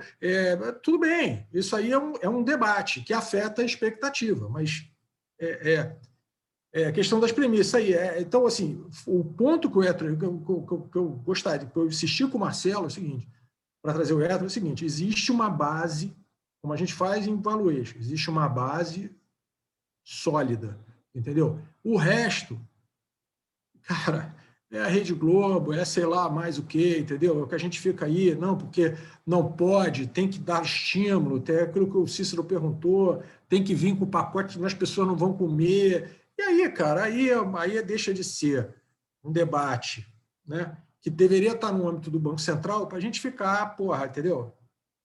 Vamos devagar, né? Desculpa, Héctor, é porque eu queria muito separar essas duas percepções, entendeu? Eu te conheço há muito tempo. Assim, o modelo dele é um modelo com as premissas assim, ó, gente, temos 100% da relação dívida-PIB. Cara, o custo econômico sair para 120 é gigantesco, entendeu? Então, assim, é aquela história. Vamos lá, a gente gastou 15% do PIB, de dívida agora do PIB. Cara, se botar mais 5, tem um custo econômico gigantesco, entendeu? Ó, então, assim, vamos fazer, Zé, vamos fazer esse exercício. A última coisa que eu vou falar, prometo. Nós gastamos 15% do PIB, certo? De 7 trilhões, é o déficit que a gente estava falando ali, 7.700, vai dar aí um tri, vai, um tri sendo generoso. Então, nós tivemos um avanço da dívida bruta de 1 tri, até porque é uma relação com o PIB cai, amplia esse buraco e tal, não sei o quê. Então, vamos lá. Vamos botar o déficit, 850 bilhões no ano passado. Fechar. Se eu tenho aí eu vou voltar para o slide que eu pus anteriormente, que é a sensibilidade do PIB, da inflação à oscilação de PIB. Deixa eu ver onde é que está isso aqui. No slide de cenários. Aqui. 0,20. Então, significa que cada 1% do PIB eu subo 0,20. Se eu subo 10%, se eu faço um dispêndio de 10% de PIB, significa 2% de inflação. 15, 3% de inflação. Então, nós temos exatamente um impulso dessa magnitude. Num ano que você tira isso, você não tem contribuição negativa do fiscal, porque não tem a saída do fiscal. Mas você tem a ausência de pressão, que, em tese, joga e mostra uma realidade muito grande. E aí eu trago o termo novamente, a realidade se impondo. Né? A ausência do fiscal, ano passado eu subestimei o potencial do fiscal. Cometi um erro grosseiro e agora eu não pretendo cometer novamente. Por isso que esse 2021 eu tenho um crescimento do PIB de 3,1. Tem gente com 4,5. Frente a uma queda de 4,5%, é nada. A gente não recompõe nada. Frente a um PIB potencial que vai crescer seus 2,5%, há quem diz que vai crescer 3,5%, crescendo 2,5%, é um consumo de ato pequeníssimo. Com o desemprego que vai se revelar a 16 de pico, final de ano a 15, é um desemprego gigantesco. Né? Então, assim, nós temos essa realidade. O nosso fiscal não comporta nenhum outro gasto adicional. O Bolsa Família é o programa social de assistencialismo no Brasil que garante a comida para os paupérrimos. Tá? Assistência. Não é assistencialismo. Você falou assistencialismo, é assistência. Uma coisa, Héctor e Zé, que eu queria estressar é que realmente as coisas não são grátis. As pessoas se iludem. E aí, quando você fala que a realidade se impõe, os recursos do governo não são ilimitados, os recursos do governo vêm da sociedade. Então isso tem que ficar claro, porque gera esse custo que você está mostrando aí. A conta depois ela é paga, ela é dividida para toda a sociedade, tem consequências. André, o Tesouro Nacional, ele deu o PAF, o Plano Anual do Financiamento desse ano. Sabe quanto a gente vai ter que emitir? Coisa pouca, Zé. 1,5 tri. 1,5 tri de dívida em um ano, gente. 30% disso é dívida para um ano.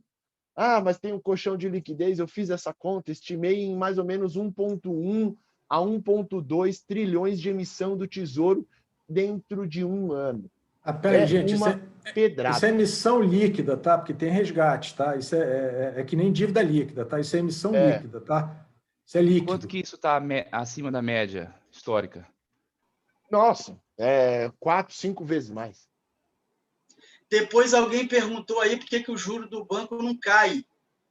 Um dos muitos efeitos, inclusive que eu coloquei ali no chat, grau de concentração bancária, e tal, etc. e tudo, é isso.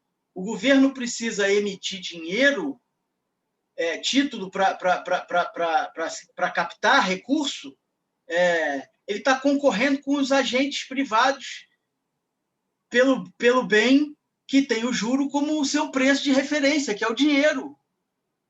Então, a desbalanceia a oferta e demanda do dinheiro, e aí o preço sobe.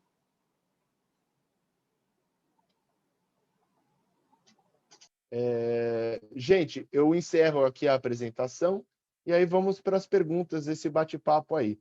O Cícero lhe perguntou, Ettore, você poderia repetir as premissas para a Selic 2050? Claro, a 2,50 somente em 2022. Premissas. Bom, em tempo, cenário 8. Cenário 8 é o seguinte, ele é um cenário no qual nós temos um crescimento do PIB a 3,1, nós temos um câmbio médio lá para 2022 a 4,35, né? Aqui é o médio bianual. Nós temos uma recuperação de alimentação e a Selic vai terminar, e a inflação terminando exatamente na meta, a 3,5%, que é exatamente, hoje o Banco Central tem potência sobre 2022, né? Então ele vai terminar o ano a 3,5%, e a Selic termina 2022 a 6%.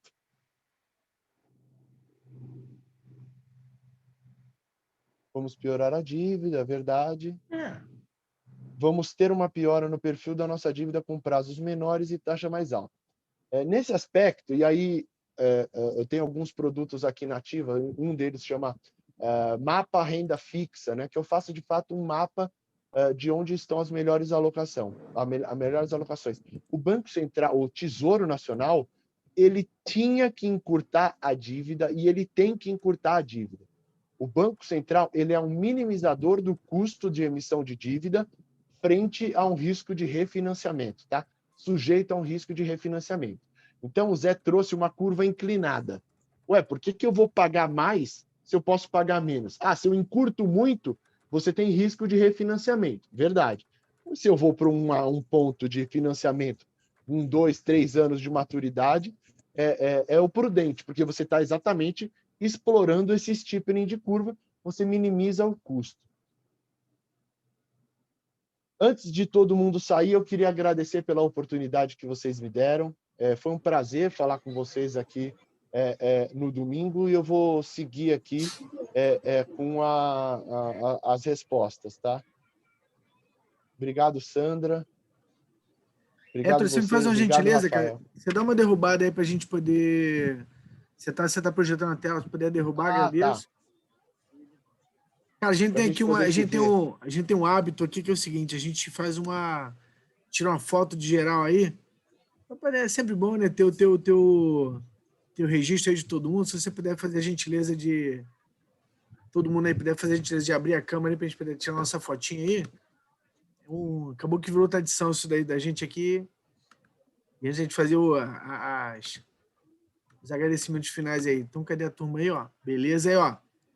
César, você vai sair mesmo com esse Palmeiras ao fundo, meu filho? Vai, né? Pina, abre a câmera aí, Pina. Bora. Pina tem que procurar um lugar para ele poder abrir câmera, é isso. Pois é, se puder parar de mandar mensagem, agradeço, gente. Vamos só esperar esse momento da foto aí, ó. Sorrisão aí, todo mundo, ó. Não adianta ajeitar não, Máximo, é isso que tem aí. Primeiro grupo aí, ó. Sorrisão, vambora. Foi. Deixa eu pegar o segundo bloco aí de amigos aqui, ó. Só mudar a página aí, ó. Sorrisão, segundo bloco aí. Bora, Yasmin, aparece aí, cara. O Vander, sorrisão, é 1, é 2, é 1, é 2. Eu não tenho câmera, não. Eu tô no computador, infelizmente. Liberado. Não sei que eu vou pegar o celular. Se eu pegar o celular e ligar, ele que o celular fica desligado. Mas demora muito. Demora muito. Então tá todo mundo aí já, ó. Sorrisão aí, todo mundo. Maravilha. Legal. Héctor, e olha, muito obrigado, cara. Primeiro pela sua generosidade. A gente usa muito esse termo. Generosidade estar com a gente aqui no domingo de manhã, dividindo o teu conhecimento, tá? Então, muito obrigado. Obrigado ao Zé por ter apresentado você ao grupo, tá? Então, a gente vê que essa sua pegada de dividir conhecimento é antiga, né? Teve uma pessoa ali no YouTube que falou que o primeiro grupo que eles acompanharam foi o Eco Week, né? Então, obrigado, muito obrigado. Claro que você vai ser convidado muitas outras vezes aí. O pessoal amou o tema, são 9h50, todo mundo aqui grudado, mas eu preciso acabar com isso, porque você é viciante. Tá legal? Queridos, mais uma vez, muito obrigado. O que eu vou pedir para vocês? Daqui a pouquinho eu vou divulgar lá no YouTube. Peço que todo mundo dê o joinha lá, faça um comentário na palestra do Héctor ali, sigam o Héctor lá no LinkedIn, tá certo? Também vou divulgar no LinkedIn lá, então expressem, tangibilizem, digam quão bom foi a palestra do Héctor e marca ele lá, Héctor Sanches, golaço, muito obrigado. Só para eu dizer, porque eu pedi o Héctor, né? Só para agradecer também aqui o Héctor. Muito obrigado, Héctor. Eu te agradeço. Gente. Obrigado. Foi golaço mesmo, golaço, Héctor. Muito bom, viu, cara? Golaço. E é bom ver na tua emoção, a irritação e a emoção de falar das projeções. Quando a gente ama o que faz, é por aí mesmo. A gente te bota para fora. Legal? Obrigado, meus amigos. Olha, foi um prazer gigantesco estar aqui com vocês. Sinceramente, sempre que vocês precisarem, por favor, por favor. Tá bom, gente? Legal, gente. Queridos, um domingo abençoado. Fiquem com Deus, curtam a família, as pessoas que vocês amam aí. E a gente amanhã, Papo de Bolsa com o Lobo. 6h30 da manhã, para os fortes. Valeu, criançada. Fiquem com Deus. Um abraço. Valeu, pessoal. Falou, galera. Um abraço. Bom dia. Um domingo. Um abraço, gente. Valeu, gente. Tudo de bom.